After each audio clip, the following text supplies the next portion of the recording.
बोल सांचे दरबार की जय। बोलो बजरंग बली की जय। आइए भक्तों, बजरंग बली का एक प्यारा सा भजन सुनाती हूँ। आपको कैसा लगता है कमेंट में जरूर बताएं।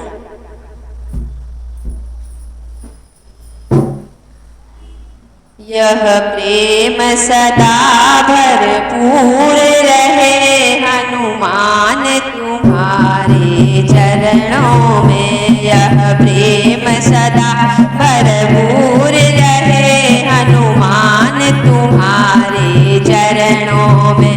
यह अरज मेरी मंजूर रहे हनुमान तुम्हारे चरणों में।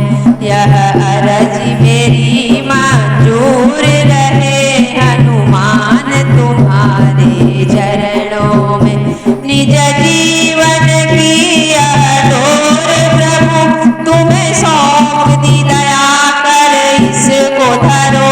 निज जीवन की अडोर प्रभु तुम्हें सौंपी दया कर इसको धरो। उद्धार करो ये दास पड़ी हनुमान तुम्हारे चरणों में। उद्धार करो ये दास पड़ी हनुमान तुम्हारे चरणों में।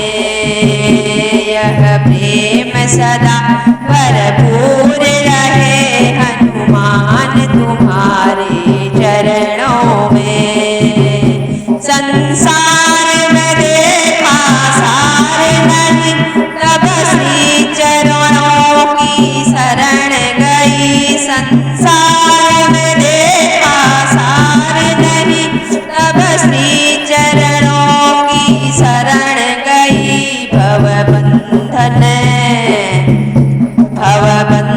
कटे यह विनती है हनुमान तुम्हारे चरणों में। भवबंधन कटे यह विनती है हनुमान तुम्हारे चरणों में। यह